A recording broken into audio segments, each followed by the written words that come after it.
దేవుడి స్తోత్రం మీ అందరికీ వందనాలు. దేవుని మాటలు ఇందాం కూర్చోరు చెప్పు. బైబిల్లో ఎస్తేరు గ్రంథంలో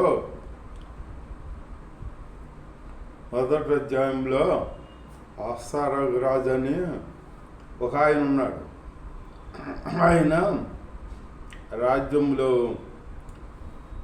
ఆ పని వాళ్ళకందరికీ ఆ మంత్రులు అందరూ ఉంటారు కదా, వాళ్ళందరికీ విందు చేశాడంట. ఒకసారి అందరికి విందు చేశాడంట. ఈ రాజ్యము వీళ్ళందరికీ విందు చేశాడు. రాణి ఆడవాళ్ళు ఉంటారు కదా, స్త్రీలు, వాళ్ళకి విందు చేసిందంట. విందు చేస్తే ఇట్లా ఉండగా ఈ రాజు ఎందుకు మరి అలా వాళ్ళ భార్యని చూపించాలని అందరికీ అనుకున్నాడు.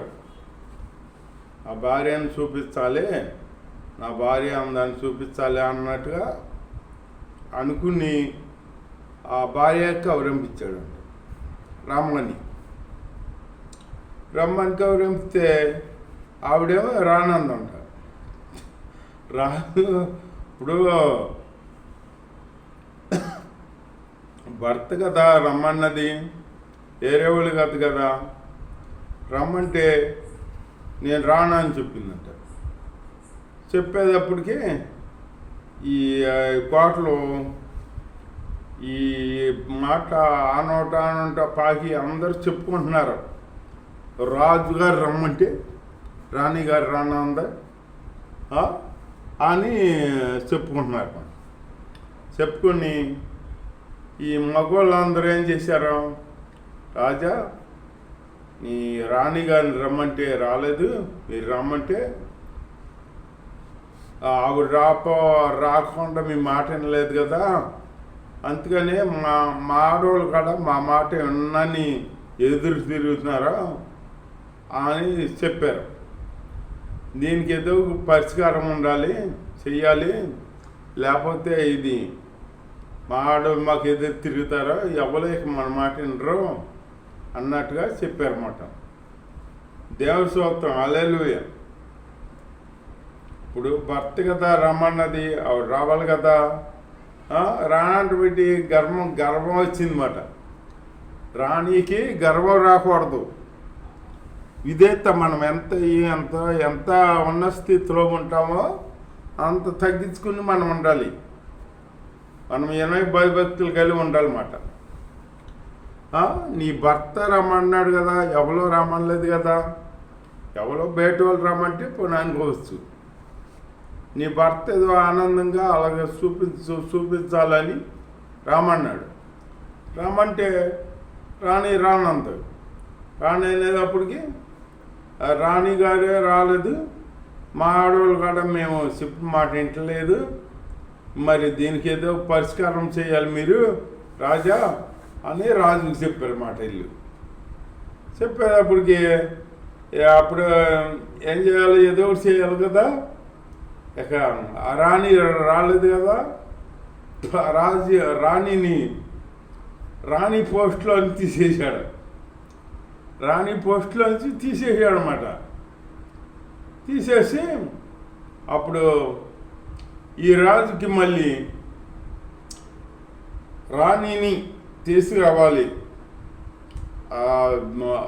వస్తీకి బదులు మళ్ళీ రాణి కావాలి. రాజుకి స్వయంవరం పెట్టారన్నమాట. స్వయంవరం పెట్టారు. పెడితే అందరూ కన్నికలు ఈ రాజు మా అమ్మాయిని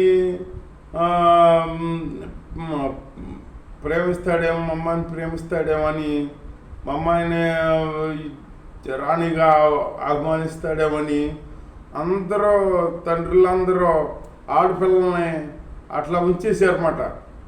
ఉంచేసి పెళ్ళిళ్ళు చేయకుండా అంతే. ఇప్పుడు రాజు పెళ్ళి చేసుకుంటే ఒకళ్ళు చేసుకొట్టాడు, అందరూ చేసుకొట్టాడు. అందరం వచ్చేసేటప్పటికి ఈ అందరిని తీసుకొచ్చారు. తీసుకొచ్చేటప్పటికి ఈ రాజు రాజు ఇక్కడేం ఏం పెట్టారంటే రాజు దగ్గరికి వెళ్ళాలంటే కొంతకాలం టైం కొంతకాలం ఈ ఒక ఆయన ఉన్నాడు, ఏగే అని ఒక ఆయన ఉన్నాడు. ఆయన ఆదాయంలో ఉండాలి. ఆయన రాజుకి ఇష్టమైన వచ్చినట్టు అలంకరిస్తాడనమాట. అతనికి తెలుసు రాజుకి ఎట్లా ఉంటే నచ్చిద్దో అతనికి తెలుసుమాట. అలాగా అందరూ ఆ ఏకే దగ్గర ఉన్నారన్నమాట. ఉన్నప్పటికీ దీనికి ఆత్మీయ అర్థం ఏంటంటే ఈ రాజు యేసు ప్రభు అనుకుందాం. ఆ ఏకే ఎవలో పరిశుద్ధాత్మ దేవుడు మాట. ఆ పరిశుద్ధాత్మ దేవుడికి మనం అప్పచెప్పుకోవాలన్నమాట. అప్పచెప్పుకుంటే ఈ పెళ్లి కుమారుడికి ఎట్లా ఉంటే ఎట్లా అలంకరించుకుంటే నచ్చిద్దో ఆ ఏకేకి తెలిసినట్టు ఈ యేసయ్యకి మనం ఎలా ఉంటే యేసయ్యకి నచ్చుతాము, యేసయ్య బిడ్డలం అని ఏకే పరిశుద్ధాత్మకు తెలుసు. పరిశుద్ధాత్మ దేవుడు మనల్ని అలా సిద్ధపడతాడనమాట. మనం ఆ పరిశుద్ధాత్మ దేవుడికి అప్పదెంపుకోవాలి అన్నమాట. మనం పరిశుద్ధాత్మ దేవుడికి అప్పదెంపుకోవాలి. వెళ్తున్నామంటే చర్చికి వెళ్తున్నాము వస్తున్నామంటే కాదు, పరిశుద్ధాత్మనే పొందుకోవాలి. పరిశుద్ధాత్మకు అప్పచెప్పుకున్నామనుకో ఆ పరిశుద్ధాత్మ దేవుడు యేసయ్యకి ఎలా ఉంటే మనము నచ్చుతామో, ఎలా ఉంటే ఎలా ఉండాలో అని తెలుసు కనుక ఆయన అలా అలంకరిస్తాడు మనల్ని. ఆ మార్గంలో మనల్ని నడిపిస్తాడనమాట. మనం పరిశుద్ధాత్మ దేవుడికి అప్పచెప్పుకోవాలన్నమాట. అప్పచెప్పుకోకుండా మనమేమో చర్చికి వెళ్ళినప్పుడు దేవుణ్ణి ఆరాధన చేయమంటే అటు చూస్తాం ఇటు చూస్తాం, ఫోన్లు మాడతాం, ఇవన్నీ చేస్తే అవి అతను పరిశుద్ధాత్మ దేవుడికి అవి నచ్చుతాయా? నచ్చవు.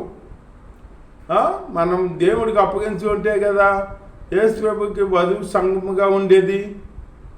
మనం అప్పచెప్పుకోకుండా ఉండి మనం మన ఇష్టానుసారంగా మనం జీవిస్తే దేవుడికి మనం ఇష్టలుగా ఉంటామా? ఉన్నాం కదా. దేవుడికి ఇష్టలుగా ఉండాలంటే మనం పరిశుద్ధాత్మ దేవుడికి అప్పగించుకోవాలన్నమాట. పరిశుద్ధాత్మ పొందుకొని ఉండాలి. పొందుకొని ఉన్నామనుకో ఎప్పుడు యేసు ప్రభు వచ్చినా కానీ రెడీగా వధువు సంఘముగా ఉంటామన్నమాట. మనం ఎప్పుడు ఆయన వస్తే ఆయనతో వెళ్ళిపోవచ్చు మనం. అట్లాగే ఓ 10 మంది కన్యకులు ఉన్నారంట. 10 మంది కన్యకులు ఉంటే ఆ 10 మంది పెళ్లి కుమారుని ఎదుర్కొంటాకి వెళ్ళారంట. వెళ్తే ఈ పెళ్లి కుమారుడు వస్తాకి లేట్ అయిందంట. లేట్ అయ్యేటప్పటికి ఈ 10 మంది కన్యకులు అర్ధరాత్రి కదా ఇక పండుకున్నారంట. అక్కడ పండుకున్నారంట. వచ్చి నాకు లేకొచ్చలే అని పండుకునేటప్పటికి దేవుడి స్తోత్రం హల్లెలూయా. పండుకునేటప్పటికి అందరూ నిద్రపోయారు.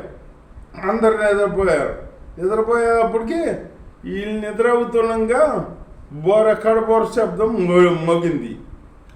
యేసు ప్రభు వచ్చేటప్పుడు కడబోర మోగుద్ది మాట. బోర మోగుద్ది. కడబోర మోగేటప్పటికి అందరు లేచారు. కానీ ఈ 10 మందిలో 5 మంది దగ్గర నూనె ఉంది, 5 మంది దగ్గర నూనె లేదు. అంటే ఏంటి? 5 మంది సిద్ధపడి ఉన్నారు, 5 మంది సిద్ధపడి లేరు. సిద్ధపడి లేకుండా ఉంటే దేవుణ్ణి ఎలా ఎదుర్కొంటాం మనం? వీళ్ళేమో అక్కడ వచ్చేసాడు. వచ్చేస్తే వీళ్ళు అన్నారు, మా దగ్గర నూనె అయిపోయింది, మీ నూనె మాకు కాడ కొంచెం పోయింది అని అన్నారు అన్నమాట. అనేటప్పటికి వాళ్ళు అన్నారు, ఈ నూనె మీకు మాకు సాలదు, ఈ నూనె మీకు మాకు సాలదు, మీరు అమ్మవారి దగ్గరికి వెళ్ళి కొనుక్కుని తెచ్చుకోమని చెప్పారన్నమాట. చెప్పేటప్పటికి వాళ్ళు వెళ్ళారు. కొనుక్కుంటాకి వెళ్ళారు, అంగడి షాప్కి వెళ్ళారన్నమాట. వెళ్ళేటప్పటికి అక్కడికి వెళ్ళేటప్పటికి వీళ్ళు అటు వెళ్తున్నా ఏసఐ వచ్చాడు. ఏసఐ అంటే వీళ్ళు వెళ్ళిపోయారు, సిద్ధపడి ఉన్నారు కదా, ఐదు కణకులు వెళ్ళిపోయారు అన్నమాట.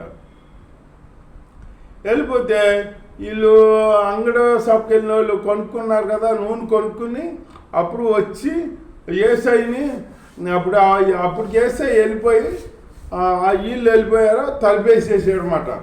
తలుపేసితే వీళ్ళు వెళ్ళి ఏమంటారు, తలుపు కొట్టి ప్రభువా ఏసయ్య మాకు తలుపు తెరువు అంటున్నారు అనమాట. తలుపు తెరువు అని అంటుంటే మీరెవరో నాకు తెలియదు అంటున్నాడు. మీరెవరో నాకు తెలీదు అని అంటున్నాడు అనమాట. ఈ నూనె ఎప్పుడు సిద్ధపడి ఉంటే మనం దేవుడు అప్పుడే సిద్ధపడి ఉంటే అప్పుడే ఎదుర్కొని ఏసైతో వెళ్ళిపోయేవాళ్ళు కదా వీళ్ళు కదా లోనకే. అట్లాగ వెళ్ళకుండా వీళ్ళు నూనె తక్కువగా ఉంది. నూనె అంటే పరిశుద్ధాత్మ పొందుకున్నారు, కానీ అటు ఇటు ఆత్మ పొందుకున్నారు అన్నమాట. పరిపూర్ణ ఆత్మ లేదు. పరిపూర్ణ ఆత్మ పొందుకోవాలి మనం.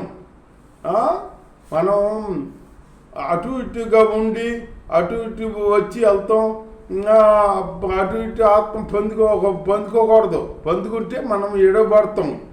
మనం పరిపూర్ణంగా మారు మనసు పొంది పరిపూర్ణంగా పరిశుద్ధాత్మ పొంది సిద్ధపడి ఉండాలి. ఎప్పుడు మనం సిద్ధపడి ఉంటే యేసయ్య వచ్చంగా రాగానే మనం వెళ్ళిపోవచ్చు, వధువు సంఘముగా వెళ్ళిపోవచ్చు అన్నమాట. యేసయ్య తీసుకెళ్తాడు. అప్పుడు మనం పెళ్లి కుమారుడికి నచ్చుతాం అన్నమాట, తీసుకెళ్తాడు. అట్లాగే సిద్ధపడి ఉండాలి. మనం సిద్ధపడి లేకుండా మనం ఎన్నాళ్ళు ఉన్నా కానీ ఎన్నాళ్ళు వెళ్ళినా కానీ చర్చకి ఏమి లాభం లేదు. సిద్ధపడి ఉండే జీవితం కలిగి మనం ఉందాం. దేవుడి ఇచ్చిన మాటలు దీవించుగాక. ఆమేన్.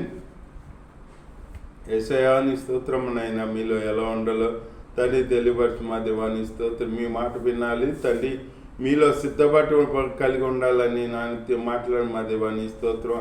అలాంటి సిద్ధపాటు జీవితం కలిగి మేమంటే సహాయం చేసి నీ నామానికి మీరు మద్దతుకి మీరు అక్కడ మమ్మల్ని సిద్ధపరచమని నామలో ప్రార్థన అడుగుతున్నాం పరమ తండ్రి. ఆమె సహాయం చేస్తున్న దేవుని స్తోత్రం చెల్లించు పరమ తండ్రి. ఆమె తండ్రి అని దేవుడి ప్రేమ కుమారుడు అయిన యేసుక్రీస్తు కృపా పరిశుద్ధాత్మ అనుసారం ఇక్కడ చేరిన నాకు లోకంలో సకల పరిశుద్ధ తోడై నడిపించును గాక. ఆమేన్.